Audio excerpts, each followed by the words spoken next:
ஒரு அரை ஸ்பூன் வெந்தயம் எடுத்து வச்சுக்கிறேன். ஒரு 1/4 ஸ்பூன் கடுகு, 1 ஸ்பூன் சீரகம், 1 ஸ்பூன் மிளகு, காஞ்ச மிளகாய், 1 டேபிள் ஸ்பூன் அளவுக்கு வரமல்லி எடுத்து வச்சுக்கிறேன். கொஞ்சம் பொடியாக நறுக்கி பூண்டு வச்சுக்கிறேன். நம்ம இதெல்லாம் வறுத்து ஒரு பொடி செஞ்சுக்கலாம். இது கூட கொஞ்சம் கருவேப்பிலை போட்டுக்கலாம்.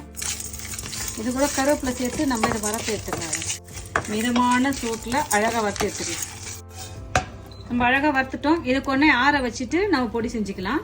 அதில் போட்டோம். இதை நம்ம பொடி பண்ணி கொண்டு வந்து 1 கிலோ அளவுக்கு நல்லா மீன் எடுத்து தோல்லாம் எடுத்துட்டு நல்லா மீனை அழகாக க்ளீன் பண்ணி வச்சுக்கிறேன். இதில் 1 ஸ்பூன் உப்பு சேர்த்துக்கிறேன். மஞ்சள் தூள் சேர்த்துக்கிறேன் 1/4 ஸ்பூனு. மிளகாய் தூளும் காரத்துக்கு எது சொன்னால் 1 டேபிள் ஸ்பூன் அளவுக்கு நான் மிளகாய் தூள் சேர்த்துக்கிறேன். கார்ன்ஃப்ளவர் மாவு 2 ஸ்பூன் சேர்த்துக்கிறேன். ஸ்பூன் தான், சின்ன ஸ்பூனால் 2 ஸ்பூன் வறுத்து பொடி செஞ்சேன். நான் அரைச்சி கொண்டு வந்துல பாதி மசாலா நான் இதில் சேர்த்துக்கினேன். இதை நம்ம அழகாக கலந்துக்கலாம். ஒரு முட்டை சேர்த்துக்கலாம். முட்டை சேர்த்து அழகாக மீனை பிசைஞ்சுக்கலாம். கார்ன்ஃப்ளவர் மாவு, மஞ்சள் தூள், மிளகாய் தூள், நம்ம பொடி வறுத்து பொடி செஞ்ச பொடி எல்லாத்தையும் சேர்த்து நம்ம இதை அழகாக சேர்த்துக்கலாம். இதில் நம்ம 1 ஸ்பூனு இஞ்சி பூண்டு பேஸ்ட் திட்டமாக இல்லை கொஞ்சம் எண்ணெய் சேர்த்துக்கலாம். இஞ்சி பூண்டு பேஸ்ட் சேர்த்துட்டு கொஞ்சோண்டு எண்ணெய் சேர்த்துட்டு இதை அப்படியே ஒரு கலந்து மசாலா போட்டுட்டோம். இந்த மசாலாவில் 5 நிமிஷம் இதை ஊற வச்சுட்டு நம்ம வறுக்கலாம். மீனில் மசாலா போட்டு வச்சிருந்து 30 நிமிஷம் ஆகிடுது. நான் கொஞ்சம் இதில் கொஞ்சம் கருவேப்பிலை சேர்த்துக்கிறேன், கொஞ்சம் பச்சை மிளகாய் சேர்த்துக்கிறேன். அப்படியே எல்லாத்தையும் கலந்துட்டு எண்ணெய் சுடுது. நம்ம அழகாக இதை வறுத்து எடுத்துக்கலாம்.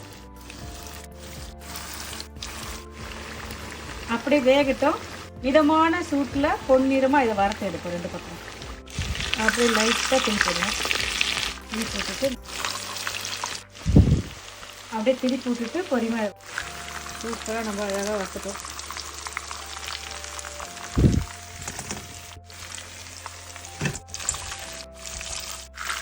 எடுத்துடலாம். வாங்க நம்ம சாப்பிட்டு பார்க்கலாம். பாருங்க என்ன சூப்பரான சுவையான அழகான ஆரோக்கியமான நம்ம மீன் ஃப்ரை பண்ணிட்டோம். செஞ்சு முடிச்சிட்டோம். சாப்பிட்டு பார்க்கலாமா? இது மேலே அப்படியே கொஞ்சம் கொத்தமல்லி தழை வச்சுக்கலாம். கருவேப்பிலை, பச்சை மிளகாய் சுருண்டு வந்துருக்குதுல்ல. பச்சை மிளகாய் நல்லா அழகாக வந்து வெத்த அரைச்ச மீன் வரவங்க ரொம்ப பிடிக்கும்னு நினைக்கிறேன். நீங்களும் இதே மெத்தட் செஞ்சு பார்த்துட்டு எப்படி சொல்லுங்கள். பாய், தேங்க்யூ.